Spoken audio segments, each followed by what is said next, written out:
Assalamualaikum warahmatullahi wabarakatuh. Kita ada program Jabatan Mufti dan Jabatan Penerangan dalam program Influencer at Japan. Jadi bolehlah sama-sama kita merujuk kepada buku terbaru kita ini.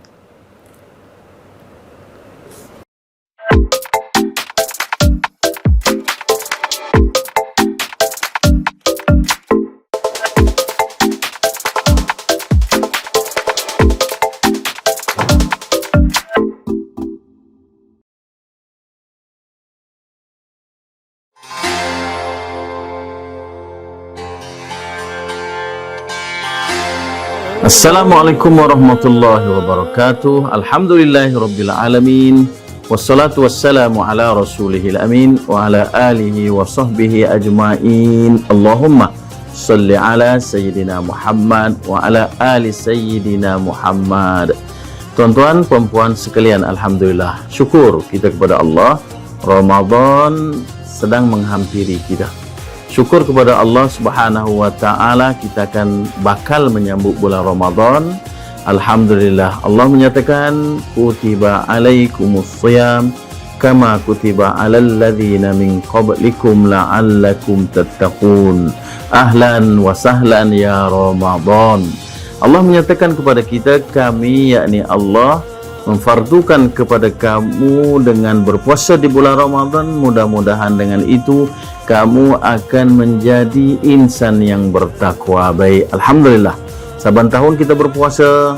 Sejauh mana takwa kita kepada Allah, sejauh mana rasa takut kita kepada Allah. Tuan-tuan, puan-puan, kita sering dipesan supaya bertakwa kepada Allah.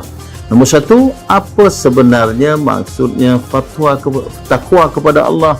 Maksud takwa kepada Allah adalah kita takut hanya kepada Allah, iaitu kita ada mengharapkan Allah Subhanahu wa taala.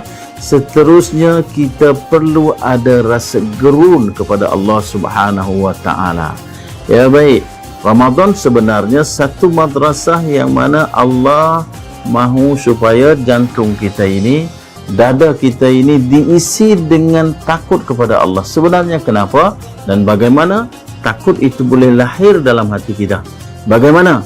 Baik, dengan cara puasa itu ada satu mekanisme kita menahan hawa nafsu kita.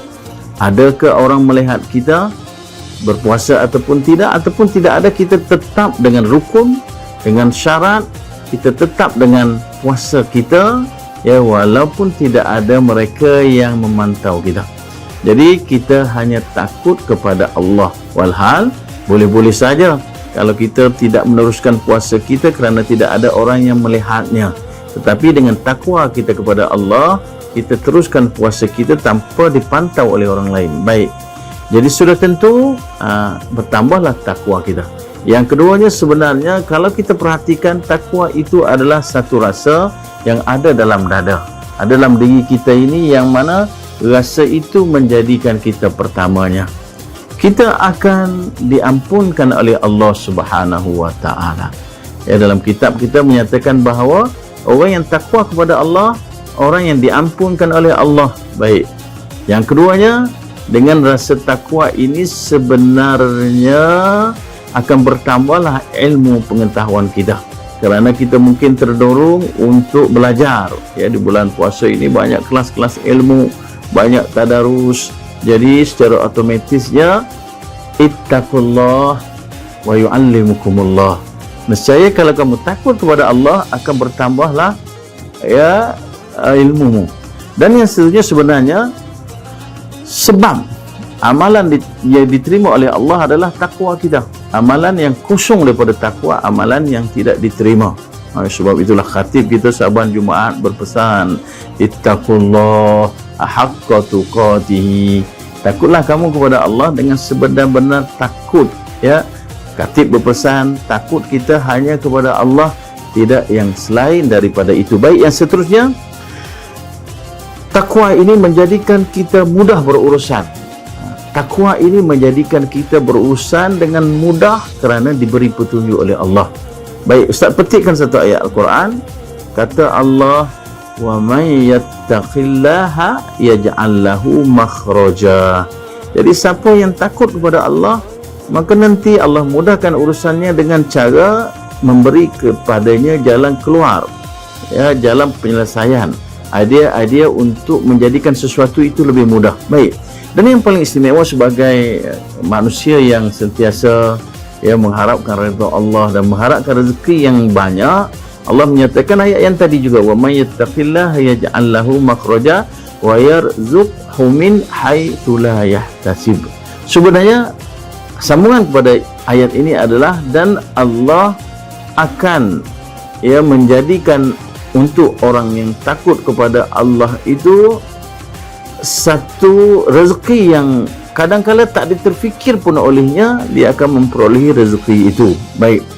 Jadi bekal takwa ini sebenarnya adalah untuk manusia yang sendiri. Kalau Ustaz dapat teruskan lagi mengenai kenapa perlu kita bertakwa, adalah kerana takwa itu menjadi sebab kejayaan daripada kecelakaan.